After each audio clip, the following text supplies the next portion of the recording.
Ada seorang mualaf di masjid di Jakarta. Saya kebetulan mampir sholat. Saya lihat ada mualaf memberikan tausiah di masjid. Testimoni.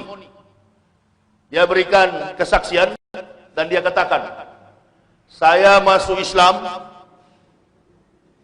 karena saya tidak percaya dengan argumen Yesus yang disalib. Kalau dia Tuhan, kenapa dia tersalib?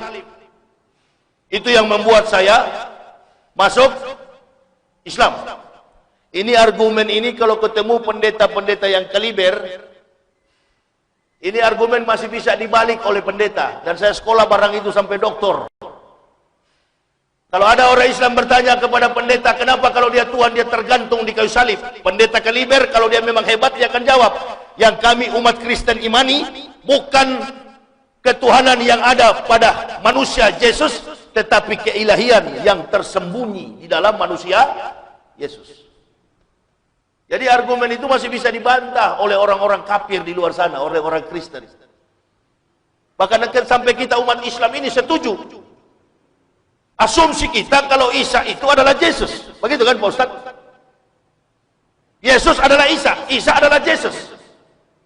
Agama Yahudi adalah Taurat kitabnya. Agama Kristen Injil. Ini yang melekat dalam pengetahuan kita. Makanya pemerintah yang tidak mengerti ilmu teologi, bahkan ada kiai-kiai atau ustadz-ustadz yang tidak memahami ilmu teologi, baik teologi Islam maupun teologi Kristen, dia mengatakan bahwa agama Kristen, Hindu, agama Kristen, Yahudi, dan Islam adalah agama samawi. Ini kalau munafik dengan munafik sudah bertemu, habis. Umat jadi sesat. Katanya, ada 3 agama yang bersumber dari Ibrahim. Teladan daripada kesempurnaan tauhid, napaktilas dasar pondasi keimanan tauhid Ibrahim. Bahkan dia berdakwah di depan umat seluruh masyarakat Indonesia. Ustadz yang terkenal mengatakan 3 agama yang bersumber dari agama Ibrahim. Yang pertama katanya Kristen, yang kedua Yahudi, yang ketiga Islam. Nah, ini orang-orang yang buta teologi. Dia katakan 3 agama yang bersumber dari Ibrahim, Yahudi, Kristen, dan Islam. Yahudi kitabnya Taurat, Kristen kitabnya Injil, Islam kitabnya Al-Quran. Jadi seolah-olah Al-Quran itu beda dengan Injil, Al-Quran itu beda dengan Taurat. Sekarang tinggal timbul pertanyaan, bahkan di YouTube ada debat mu'alaf dan murtadin. Satu bukan ahli Islam, satu juga bukan ahli Kristen. Jadi mereka berdebat saling mengungguli agama mereka. Ini bukan debat dialog teologis, tapi ini dialog apologetik. Orang mengatakan Zakir Naik adalah seorang kristolog. Zakir Naik bukan kristolog. Zakir Naik adalah seorang apologet.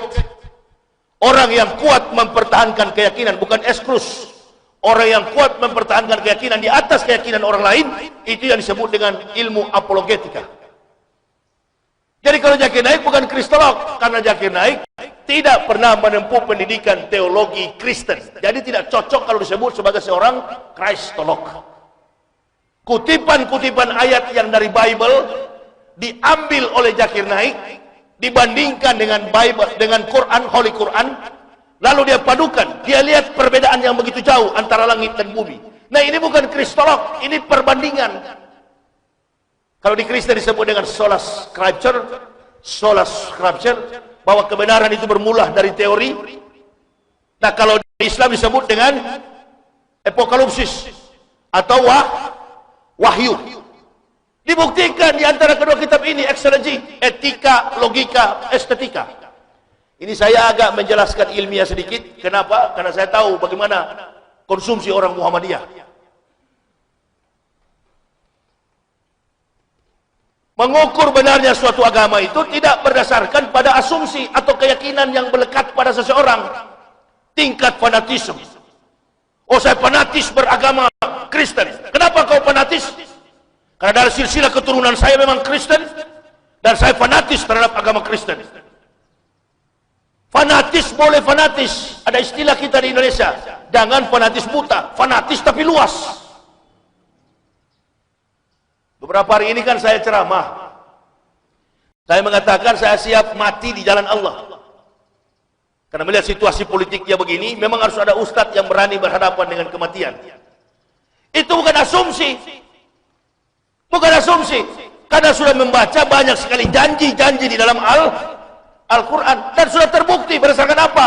Fakta, historik. Ini yang disebut dengan ilmu eksegesi.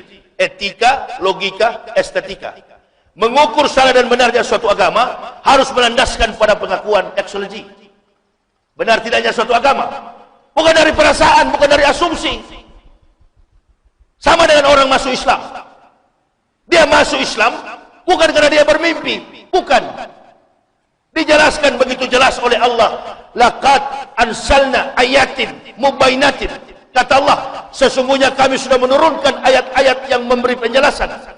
Barulah wallahu yahdi ma yasha'u ila siratim mustaqim. Barulah setelah paham dengan ayat mubainatin, ayat yang diturunkan, dijelaskan secara sistematis, kontekstualis, teologis, dan rasional. Jadi perpaduan antara strata tingkatan-tingkatan keilmuan inilah yang mendorong jiwa manusia yakin berdasarkan apa? Fakta. Begini, kalau terlalu berat saya sederhanakan. Semua argumen-argumen teori Bible Kristen tidak pernah ada footnote. Tidak pernah ada catatan kaki. Kalau di Islam lengkap. Mengapa ayat ini turun? Karena pada waktu itu terjadi sebuah perkara historik. Terjadi suatu peristiwa saja sejarah yang kita kenal dengan asbabun nuzul. Jadi orang masuk Islam nggak sembarang. Orang masuk Islam ibarat seseorang, bak seseorang disudahkan pada tingkat strata 1. Jadi kalau ada orang masuk Islam tanya, mana? Bukan tesis, Pak. Mana skripsi? Mana skripsimu? Mana argumenmu sehingga kau yakin dengan Islam? Oh enggak, saya masuk Islam karena tadi malam saya bermimpi ketemu Nabi Muhammad, orangnya gagah. Ini kalau saya dengar, tambah lagi Abu Nawas di dalam Islam. Tapi kalau dia mengatakan saya masuk Islam bukan karena rayuan, karena memang nggak ada orang masuk Islam itu dirayu. Semua muhtadin, orang-orang yang mendapat petunjuk di benua Amerika, di benua Eropa, bahkan di Indonesia, kompetensinya, keilmuannya di atas rata-rata. Mereka masuk Islam karena keilmuan yang mereka pelajari, kompetensi spesialisasi ilmu yang mereka tempuh dan mereka miliki. Ternyata mereka lihat di dalam Al-Quran, oh ada. Nah, ini bagian daripada logika. Bukan logika manusia. Benar tidaknya suatu agama bergantung kepada logika kitab suci. Apakah betul Bible itu adalah Injil? Apakah betul kitab suci Yahudi adalah Taurat? Barulah kita pulang, comeback to historis. Kita kembali kepada sejarah, melihat ke belakang. Apakah betul kitab sucinya orang Yahudi adalah Taurat? Apakah betul kitab sucinya orang Kristen adalah Injil? Itu yang kita kejar. Di mana peristiwa Injil terjadi? Di mana peristiwa Taurat terjadi? Jangan pernah ibu bapak bayangkan bahwa Taurat itu adalah buku seperti ini. Dan jangan pernah ibu bapak bayangkan bahwa Injil itu kitab, karena menyebut kitab identik dengan buku. Salah. Sampai para arkeolog, ahli sejarah, mereka sudah mencari masuk ke dalam gua Qumran. tempat ditemukannya manuskrip, naskah-naskah, hingga sampai hari ini yang disebut dengan The Dead Sea Scrolls, gulungan naskah laut mati. Ustaz tahu nggak mengapa menggunakan kata laut mati? Saya 4 tahun lebih belajar di Yerusalem, Seberot, mencari tahu dalam program studi doktoral, magister, dan doktoral. Saya dengan dosen pembimbing saya namanya Profesor Dr. Willy Loloang. Konon beliau mati di Manado. Orang Manado berdarah Belanda. Dosen pembimbing saya. Kami menyusuri sampai ke pinggiran Sungai Yarden. Kami masuk sampai ke pinggiran Koptik. 100 mil sebelah utara dari Yerusalem, Mesir. Kami datangi, kami cari tahu di mana gospel, the gospel, di mana Injil. Kata orang Yahudi, disimpan di dalam laut mati. Tahu laut mati?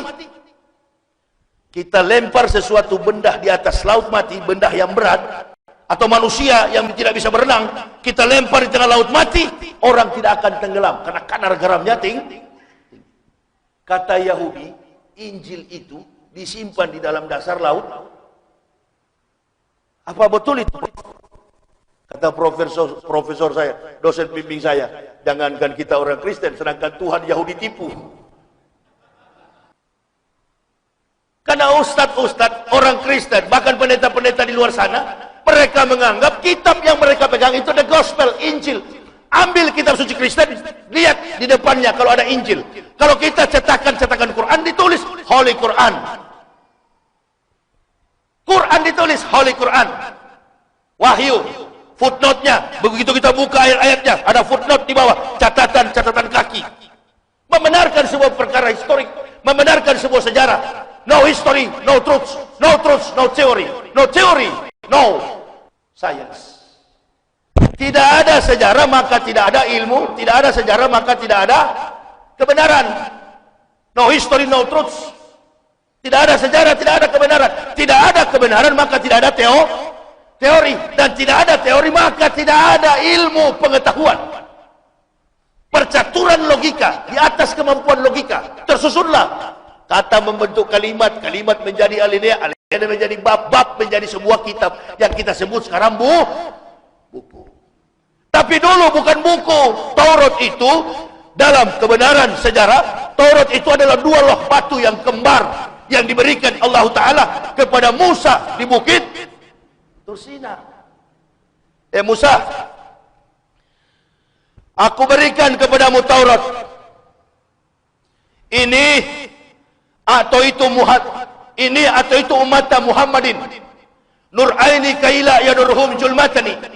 Musa bertanya, manur aini ya Rabbi, cahaya apa itu ya Tuhanku? Nur Quran wa nur Ramadan. Wa ma zulmatani ya Rabbi, julmatul qabri wal yaumal kiamati.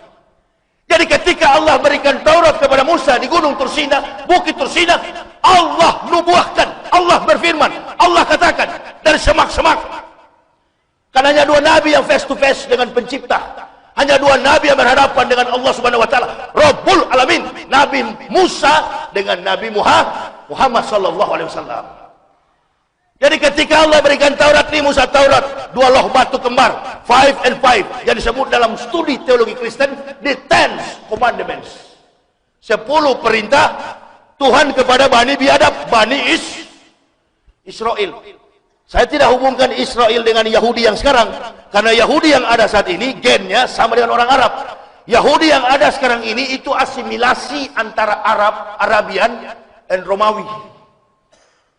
Yahudi yang ada sekarang ini bukan asli keturunan Ibrahim. Keturunan Ibrahim yang asli siang malam berdiam di Mekah. Namun walaupun demikian, para ahli termasuk Lance Steiner, seorang Yahudi yang ahli golongan darah. Memang Yahudi ini kelebihannya apa? Hampir 12% piala Nobel di dunia, baik dalam ilmu matematika, fisika, hanya garis lurus utara ke timur, utara ke barat, selatan ke timur ke barat, selatan ke utara. Orang bisa menginjak kaki di bulan. Itu teori Yahudi.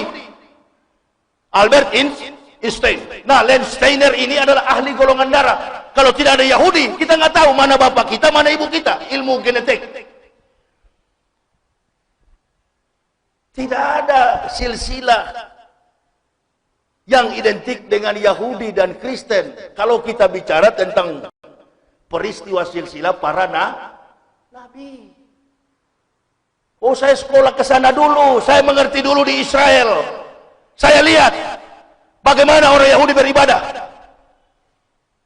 Orang ada ustadz di Jakarta mengatakan tempat peribadatan Yahudi namanya sinagoge. Ini ustadz saya mau luruskan. Tempat ibadah orang Yahudi bukan sinagoge. Tempat ibadah Yahudi adalah Bet Tepilah. Dewan Parlemen Yahudi namanya Bet Knesset. Rumah-rumah studi Yahudi namanya Bet Hamidrash. Kalau kita Hamidrash itu adalah madrasah, sekolah. Sama dengan Yahudi, memiliki banyak sinonimisasi dalam sebuah kosakata. Coba ya, kita umat Islam mengucapkan La ilaha illallah Qul huwallahu ahad. Qul huwallahu ahad. Ahad, esa, tunggal, satu. Bagaimana dengan agama Yahudi? Agama Yahudi namanya Yudaisme. Ikrar, kredo, pengakuan, syahadat mereka menyebutkan Sema Yisrael Yahweh Elohenu Yahweh Ehad. Ehad, ahad, sama. Pernah dengar Perdana Menteri Ehud Olmert? Ehud itu diidentikan kepada manusia yang dilahirkan anak sematawayang. Orang Yahudi kalau punya anak satu namanya Ehud. Setelah Benyamin Netanyahu, baru ada Perdana Menteri Ishak Rabin. Setelah dibunuh pengawal pribadinya Benyamin Netanyahu, kemudian Ehud Olmert. Anak tunggal, anak satu-satunya. Nah, kalau kita merujuk pada rentetan sejarah ini, ketika Allah berikan Taurat kepada Musa, lalu Allah katakan, wahai Musa, ini atau itu ummata Muhammadin. Dengar wahai listemi, kata Allah, dengar saya, aku akan memberikan kepada umat Muhammad dua cahaya untuk menerangi mereka dari dua kegelapan. Maka Musa bertanya, Manur aini ya Rabbi, Manur aini ya Rabbi, cahaya apa itu ya Tuhanku? Faqala Allah Ta'ala, nurul Quran wa nuruh Ramadan. Wa ma julmatani ya Rabbi, dari dua kegelapan apa itu ya Tuhanku? Julmatul qabri wal yaumal kiamat. Ketika Allah berfirman kepada Musa tentang umat Muhammadin, tentang datangnya umat Muhammad, apakah Rasulullah sudah ada sebagai Nabi pada waktu itu? Jangankan Nabi, lahir pun belum. Supaya lebih dekat pemahaman ini secara teologis, kalau debat dengan kafir-kafir, makanya saya nggak pernah tanggapi di YouTube itu, Pak, karena jangankan di Indonesia, di dunia ini nggak ada kelas. Saya sekolah di sana dan tahu persis.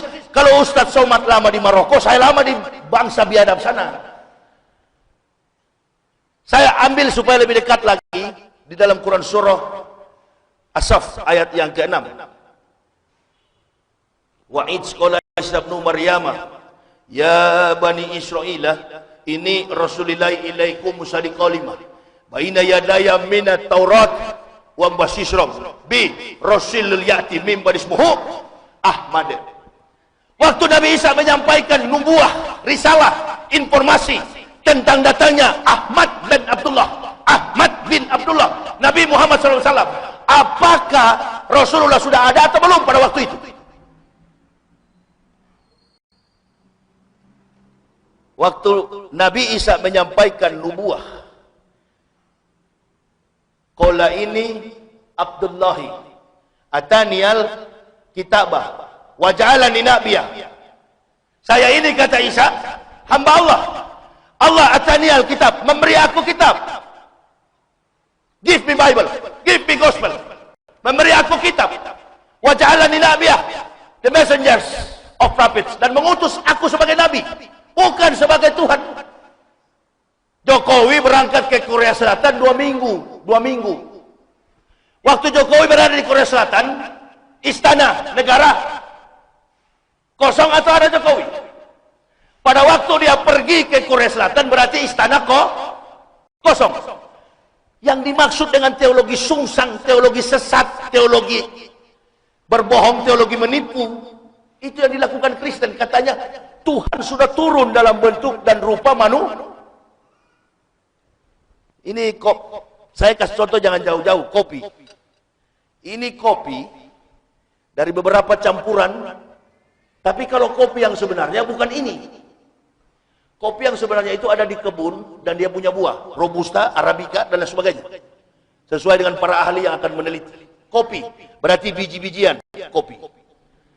Tapi kenapa ini disebut kopi? Sama dengan kita menawarkan orang datang ke rumah kita, orang yang dari Eropa, kita nggak mungkin mengatakan dalam etika bahasa Inggris kan kalau suruh minum, please drink. Itu bahasa drink, please drink itu kepada anak kecil ataupun kepada hewan. Tapi kalau ada tamu yang kita hormati, maka kita akan enjoy your coffee, enjoy your tea, enjoy your milk. Silakan kau nikmati kopi, silakan kau nikmati teh, silakan kau nikmati, enjoy your flight, nikmati penerbanganmu, fun, bersenang-senanglah. Dan ketika kopi ini sudah dicampur, sama dengan etika bahasa dalam Bible, dalam kitab. Karena kesulitan mencari data-data historik, kesulitan mencari data-data sejarah, akhirnya muncul ahli-ahli filsafat pada abad pertengahan. Nabi Isa sudah diangkat kurang lebih 200 tahun. Datang ahli-ahli filsafat, Matius, Markus, Yohanes, yang dipimpin oleh satu ahli filsuf doktor di bidang hukum Romawi, lahir pada tanggal 2 Masehi, menempuh pendidikan filsafat doktoral, bahkan dia pernah 10 tahun di tanah Arab. Dia katanya mengaku mendapat ilham, dialah yang mengejar semua pengikut Nabi Isa dieksekusi mati tanpa melalui pengadilan Romawi. Dengan cara apa? Disalibkan. 65 sebelum Masehi, Romawi sudah menduduki Urusalim. Romawi sudah menduduki Urusalim, atau orang awam menyebutnya Yerusalem. Jangan saudara-saudara berpikir bahwa Ustadz Yahya selama ini nggak pernah menyampaikan. Kalau saya sampaikan berat. Saya nggak mau tuh sampaikan Matius mengatakan begini, itu kan teori bohong semua. Kenapa kita ikuti? Jadi pikiran tolol kita. Saya begini keras. Bagaimana saya tidak tahu? Saya di atas mimbar gereja, dengarlah firman Tuhan. Bukan firman Tuhan, firman saya Yahya dan teman-teman yang muat. Kacau, hanya siapa yang murtad dari Islam tuh? Siapa? Iya, sudah dianggap. Jadi argumen dia, Pak, argumen keliru. Jadi rujukan tolok ukurnya adalah kitab yang palsu, bukan Injil. Kalau Injil berarti dalam silsilah Nabi, kalau kitab Kristen Injil berarti dalam silsilah Nabi dan dibenarkan oleh rukun iman, rukun Islam. Bukan rukun Islam, rukun iman berarti yang ketiga itu dihapus. Beriman kepada nabi-nabi dan rasul. Mengapa nabi dan rasul? Karena jumlah nabi dalam Islam ada 124.000, di dalamnya termasuk 25 rasul. Rasul sudah pasti nabi, nabi belum tentu rasul. Jadi ketika turun silsilah itu, ada yang ke-24 yang mempersiapkan jalan untuk datangnya Nabi kita Muhammad SAW adalah tadi As-Saff 61, Nabi Isa yang bernubuah, Nabi Isa yang berinformasi, Nabi Isa yang merisalahkan melalui kata-kata yang difirmankan Allah kepadanya. Karena Isa itu, Isa ibnu Maryamah, Ruhul lillahi wa kalimatullah. Isa itu adalah Isa anak Maryam, ditiupkan dari ruh, dan dialah kalimatullah. Datang ke dalam dunia dengan cara yang spektakuler. Dilahirkan tanpa konotasi seks, tanpa ada hubungan antara laki-laki dengan perempuan. Posisi ini masih sama dengan Kristen. Kristen juga percaya bahwa dia lahir, Maryam mengandung tanpa melalui proses biologis. Masih sama antara Bible dan Quran, masih sama. Tapi ketika dia tumbuh, Kristen Tuhan kan, posisi daripada orang Islam tetap menjadi nabi. Di Bekasi, ada di YouTube tuh, Pendeta Advent bertanya kepada Zakir Naik, apakah you percaya Yesus adalah Isa? Kalau saya jadi Zakir Naik sebagai ahli teologi, saya katakan, Yesus your God, and Isa al-Masih my prophet. Selesai persoalan itu. Tapi Zakir Naik agak naik pitam. Kesulitan membedakan antara Yesus dengan Isa.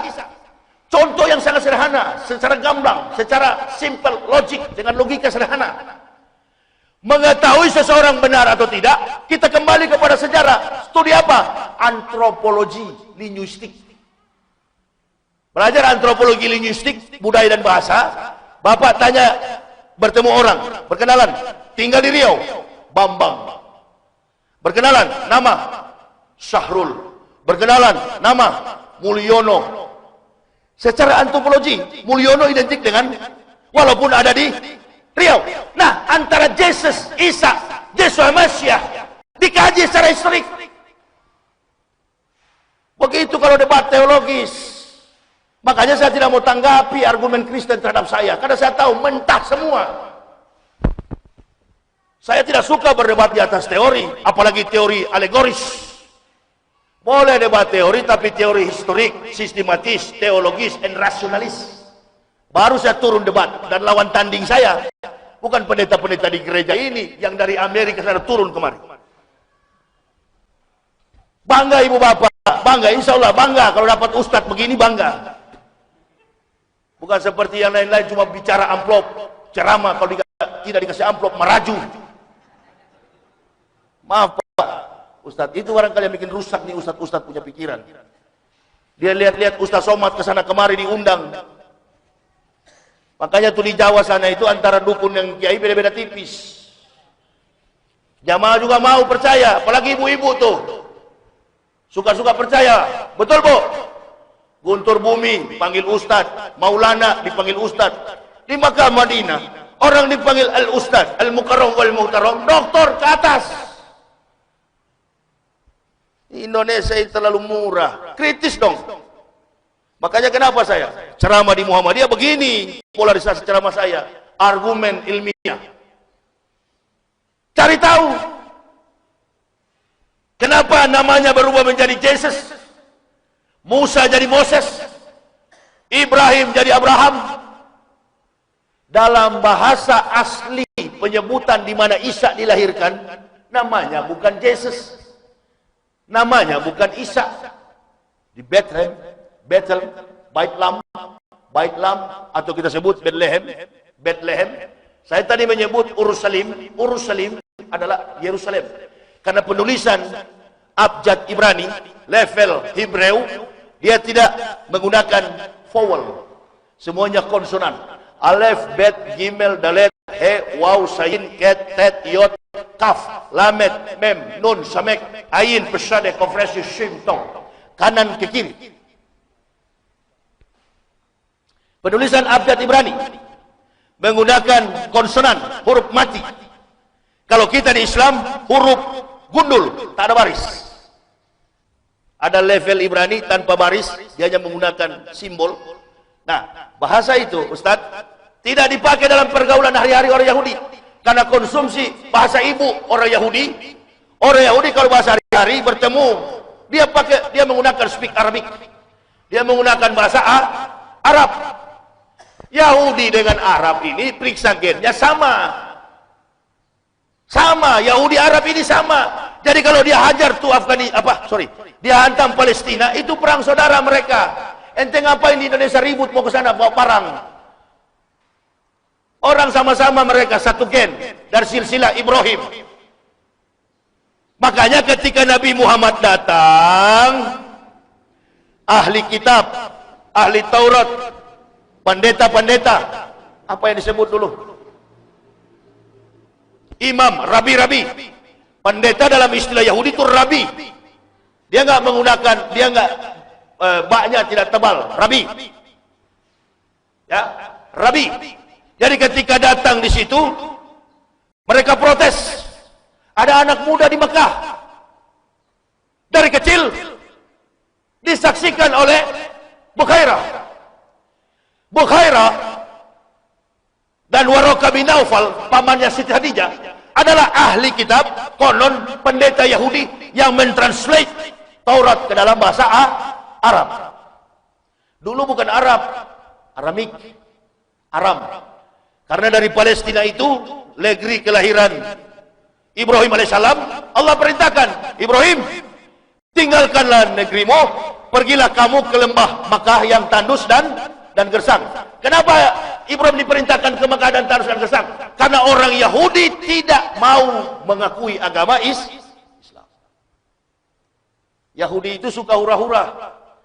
Yahudi itu nggak mau diatur dengan tata tertib ibadah. Memang dari nenek moyangnya kepala batu. Nah, keturunan asli Ibrahim inilah yang kemudian setelah dia mengembara ke lembah Makkah dan gersang, lahirlah dari silsilah istri keduanya bernama Hajar, atau dalam di Kristen, kitab Kristen disebut dengan Hagar. Habel, anak Nabi Adam. Nuh, Kain disebut dengan kalau kita Qabil dan Habil. Kalau dia Kain dan Habel, itu dalam perjanjian lama, Old Testament. Jadi kami pendeta, saya waktu pendeta dulu menempuh pendidikan di sana, ada studi yang disebut dengan Introduction to the Old Testament, pengantar kepada perjanjian lama. Karena Bible itu dibelah dua perjanjian, Old Testament and New Testament, perjanjian lama dan perjanjian baru. Itu bukan Injil. Sudah terperangkap kita kepada kebodohan, lalu menganggap semua agama sama. Nuril, pidato di dalam gereja, buka aja di YouTube. Ini adik-adik yang muda-muda, buka, ada. Nuril pidato di dalam gereja. Kiai Gondrong dari Jawa, dia bilang, Yahweh, alaihim, tidak ada alaihim. Perkumpulan dewa-dewa Yahudi dulu disebut dengan Pantheon. Pantheon. Bukan alaihim, Elohim. Dia pikir di Indonesia ini nggak ada ahli sejarah bahasa Ibrani. Ada yang memang ahli dalam bahasa Ibrani. Kalau Ustaz Somad ahli bahasa Arab, kalau bahasa Yahudi sini serahkan kemari. Alaihim, nggak ada alaihim, tidak ada penulisan vowelnya. Lam, mem, nun, sama. Kita di Hijaiyah juga mem, nun, mim, nun, sama. Alef, bet, gimel, dalet, he, waw, sayin, ket, tet, yot, kaf, lamet, mem, nun, lamet, lam. Kalau kita lam tasjid, lam alif, sama, lamet. Penulisannya hampir sama, abjadnya dari kanan ke kiri. Makanya dulu anak saya baru masuk Islam, pergi ke sekolah, disuruh ibu guru bawa Al-Quran, dia bawa kitab bahasa Ibrani. Ibu guru bilang, ini bukan bahasa Arab. Dia pulang ke rumah, Pak, ibu guru bilang katanya bawa Al-Quran. Kau bawa apa tadi? Bukunya Papa. Itu bukan Al-Quran, itu bahasa Ibrani. Hampir sama. Suruh Nuril belajar ke rumah saya lah, masih ada itu. Naskah, manuskripnya banyak. Dia lihat Ustadz Somad kesana kemari, cemburu dia. Makanya jadi Ustadz itu jangan pakai amplop lah. Jangan pikir amplop, pikir cerdaskan ini umat, supaya umat bangga dengan Islam. Fanatisnya luas. Ada yang coba, di argumennya tidak putus. Nah itu. Kalau datang ke sini, batuk pun diatur. Assalamualaikum. Yang kita cari ini adalah pengakuan para dai-dai yang jujur. Supaya negara jadi baik, insya Allah Islam makin jaya, baik. Coba kita berkelahi sekarang, diadu domba. Apa yang terjadi di Lombok? Saya dapat WA, apa yang terjadi di Lombok sekarang? Saudara-saudara kita di Lombok dimurtadkan oleh kelompok Kristen. Upaya pendangkalan akidah dan upaya Kristen ini. Pemuda hashtag 2019 ganti presiden, lempar-lemparan di bandara Riau. Di Batam juga begitu. Dia bermain di sini, daerah lain dia buat yang lain lagi. Kita sibuk berkelahi, dia sibuk murtadkan saudara-saudara kita yang lagi ditimpa musibah. Musibah ini kenapa Ustaz? Beda dengan yang lain. Tiap hari ada ini, ada musibah. Tiap hari gempa, digoyang terus. Dosa satu orang, dosa satu bajingan. Allah kalau hukum begitu sejarahnya, begitu. Kaum Lut, kaum Uhud, kaum apa Ustaz yang dijatuhkan apa itu? Kaum Ad dibakar, Nabi Lut, satu kota dibakar, Sodom and Gomorrah. Satu saja perbuatan mereka, satu orang benar berbuat maksiat, satu orang menyimpang dari jalan Allah, yang tahu ilmu menyimpang dari jalan Allah, ma'asabah bimusibatin illa biidnillah. Masa gempa nggak berhenti, pagi 5,6, siang 7,2, malam 5,7. Memang dipukul dahsyat luar biasa. Tidak ada interval waktu, tidak ada tenggang waktu, sajar terus oleh Allah. Sampai ini berhenti dengan bergaul dengan Jokowi, maksud Allah kembali ke Prabowo. Tadinya antum sudah di jalur yang benar, rel yang lurus. Kenapa antum menyimpang? Nah, ini Pak Ma'ruf Amin juga, insya Allah nanti lihat aja. Ini bukan main ancam, bukan. Orang yang sudah tahu kebenaran tapi pura-pura tidak. Logika sederhana. Bali, orang di siang bolong bermaksiat. Manado, biar siang-siang pendeta naik mimbar minum cap tikus. Maksiat luar biasa daerah-daerah kafir, orang mabuk, berjudi dan sebagainya. Kenapa Bali di pinggiran pantai nggak dihantam tsunami? Kok kalau di Padang, di Aceh cepat sekali karena mayoritas Muslim. Kenapa Bali kafir semua di sana yang sudah berzina di pinggiran pantai, berbuat cabul, maksiat? Belum datang-datang juga tsunami. Padahal dekatan dengan Lombok. Cuma kena anginnya. Apanya yang membuat ini? Orang yang sudah tahu kebenaran, lalu pura-pura tidak tahu, akan lebih cepat dihukum, dihisab oleh Allah. Mengerti maksud saya? Jadi di Lombok ini perbuatan siapa? Sederhana. Tapi kalau ulama sudah pelin-pelan begini, innalillahi. Ini baru berhadapan dengan teori dakwah. Baru berhadapan dengan isi perut. Belum nanti kata Allah, kau genggam pedang sebagai ustadz, kau maju di depan, bela agama Allah. Lari duluan yang model-model begitu. Saya sudah masuk kepada pintu etika. Tadi pintu logika. Jadi tidak ada argumen Taurat dan Injil, karena yang dipegang oleh Yahudi adalah Talmud. Kitab suci orang Yahudi adalah Talmud, bukan Taurat. Agama mereka namanya Yudaisme, identik dengan suku Yahudi. Yudaisme, kitabnya Talmud. Kristen bukan Injil, agamanya Kristen, kitabnya New Testament, perjanjian baru. Sedangkan perjanjian lama kutipan, diadopsi dari kitab-kitab Bani Israel, ditampung ke dalam. Makanya silsilah sejarah dalam perjanjian lama tidak dilakukan orang Kristen, termasuk hitan, sunat.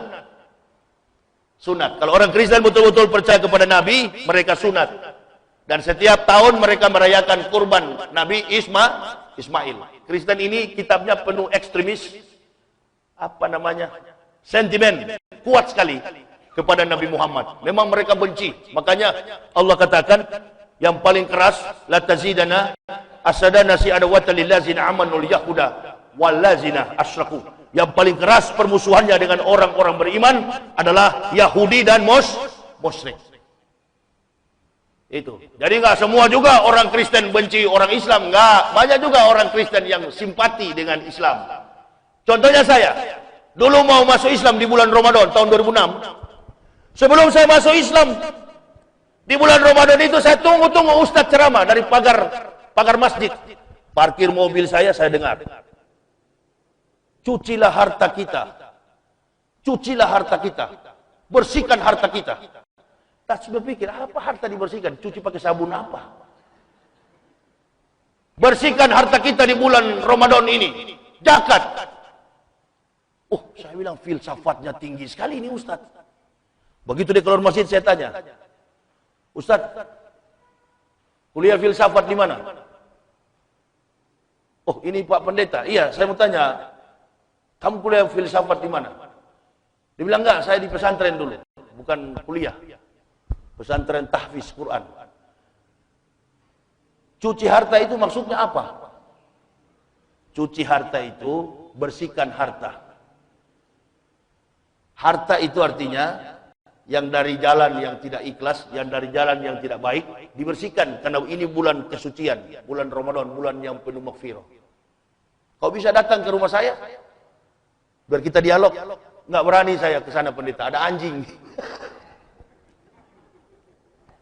Dia nggak berani datang. Ya sudah, kalau nggak berani datang, saya tanya satu saja. Islam itu apa? Islam itu agama, sama dengan saya, Islam, Pak Pendeta, Kristen, sama kita. Saya bilang, berarti kau Islamnya tidak betul. Karena kau menganggap agama kita sama.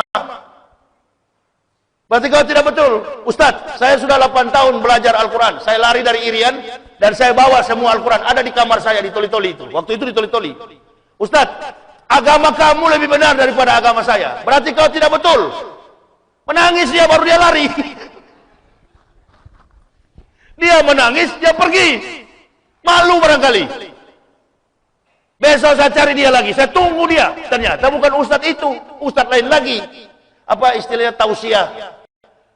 Sholat berjamaah itu taraweh, tausiah taraweh. Jadi saya masuk Islam, Pak Ustadz, 11 Oktober 2006, bertepatan dengan 18 Ramadan 1427 Hijriah. Jadi saya masuk Islam di bulan Ramadan, Syahri Ramadana. Saya dengar dari pagar masjid, sudah Ustadz lain lagi. Nah, ini agak penjelasannya tidak akurat. Artinya cuma penjelasan secara village.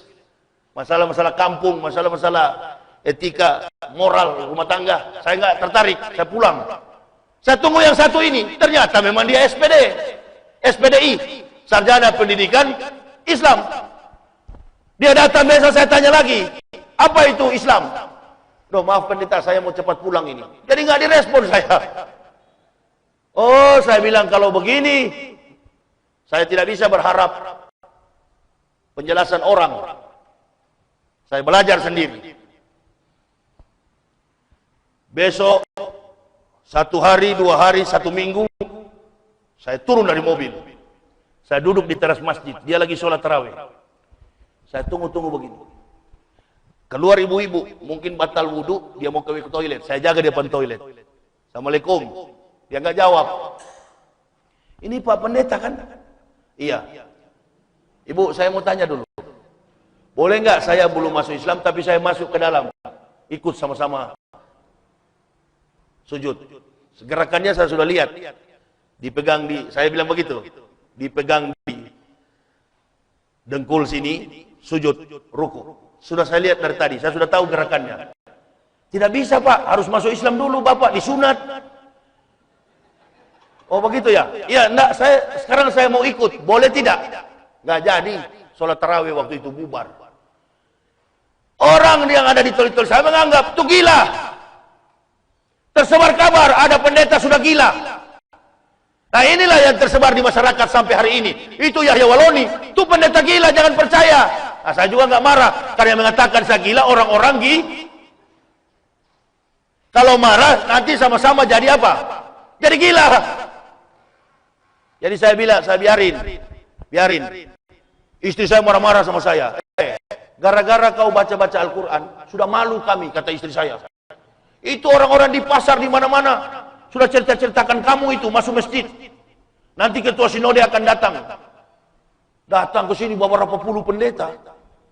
Doakan, taruh tangan di kepala saya. Dalam nama Yesus, keluarlah roh-roh Islam. Sampai hari ini kafir, nggak keluar roh Islam, malah dia lebih ke dalam. Oh, berpikir gereja, ini umur baru 36 tahun, tahun 2006 waktu itu saya. Baru 36 tahun, memang benteng kuatnya generasi gereja yang paling muda. Miliki reputasi, ranking, rektor yang mempendetakan para pendeta. Jadi saya yang pendetakan pendeta itu. Kalau kehilangan saya, geger gereja, berpikir gereja. Aduh, Bagaimana kuliah masuk Islam? Ini mau ganti goblok semua. Jadi jangan ibu bapak pada ente, termasuk nih ustad-ustad ini baru dikasih makan nasi goreng. Tadinya demo Allahu Akbar di lapangan kepada penista agama. Makanya yang dipanggil dari kafir itu biasanya orang-orang yang sudah pintar, orang cerdas, yang sudah nikmat dunia sudah dirasakan. Kenapa? Karena Islam tidak menjanjikanmu dolar. Islam menjanjikanmu surga. Jika nilai dolar tidak mampu membeli surga, maka nilai surga mampu menghasilkan dolar. Caranya, ya ayyuhalladzina amanu udhulu fi silmi